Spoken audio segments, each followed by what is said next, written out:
आज हम class 12th के लवर सेतु टॉपिक के विषय में समझेंगे। ये लवर सेतु रासायनिक सेल का एक एग्जाम्पल डेनियल सेल में इसका यूज होता है। लवर सेतु इस डेनियल सेल में क्या कार्य करता है, इसके विषय में आज पढ़ेंगे। सबसे पहले इसका निर्माण कैसे होता है, क्या है ये, इसके विषय में अध्ययन करेंगे। लवर सेतु एक प्रकार की द्रव संधि है जिसका उपयोग विद्युत रूप से विद्युत अपघट्यों के जलीय विलयनों को जोड़ने के लिए किया जाता है। जैसे कि आप इसमें देख सकते हैं, एक सॉल्यूशन जिंक सल्फेट का है तो दूसरा सॉल्यूशन कॉपर सल्फेट का है। इन दोनों सॉल्यूशनों को जोड़ने के लिए बीच में लवर सेतु K2SO4 का यूज किया गया है। तो इसमें KCl, KNO3, K2SO4, ammonium nitrate आदि गाढ़े सॉल्यूशन लवर सेतु के बनाने के लिए यूज होते हैं। इस लवर सेतु के गाढ़े सॉल्यूशन को एक यू आकार की नली में भर लेते हैं। इसमें छोटे छोटे से सरंध्र फलक लगे रहते हैं।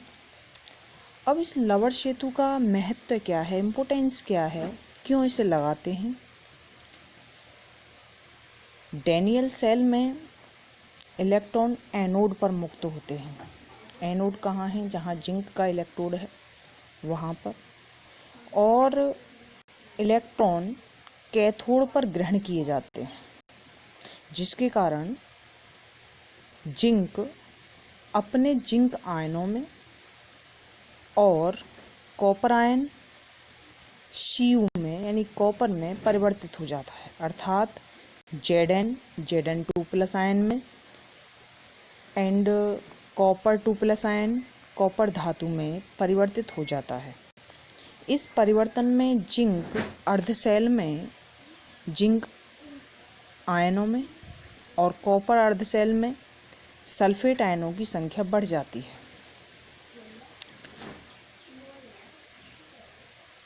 इधर एनोड पर जिंक आयनों की संख्या बढ़ जाती है और इधर कैथोड पर SO4 डबल माइनस की संख्या बढ़ जाती है, जिससे दोनों इलेक्ट्रोडों के बीच आवेश का इलेक्ट्रॉन का आदान प्रदान रुक जाता है और विद्युत रासायनिक परिवर्तन भी रुक जाता है, जिस कारण विद्युत धारा कम होकर शून्य तक पहुंच जाती है। तो विद्युत रासायनिक परिवर्तन के न रुकने और विद्युत धारा के सतत प्रवाह के लिए डेनियल सेल के दोनों इलेक्ट्रोडों के बीच एक लवर सेतु का प्रयोग किया जाता है।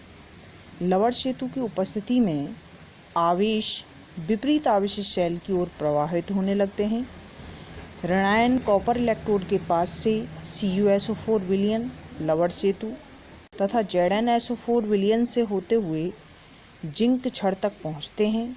धनायन जिंक इलेक्ट्रोड से ZnSO4 विलयन लवर सेतु तथा कॉपर सल्फेट विलयन से होते हुए कॉपर इलेक्ट्रोड तक पहुंचते हैं।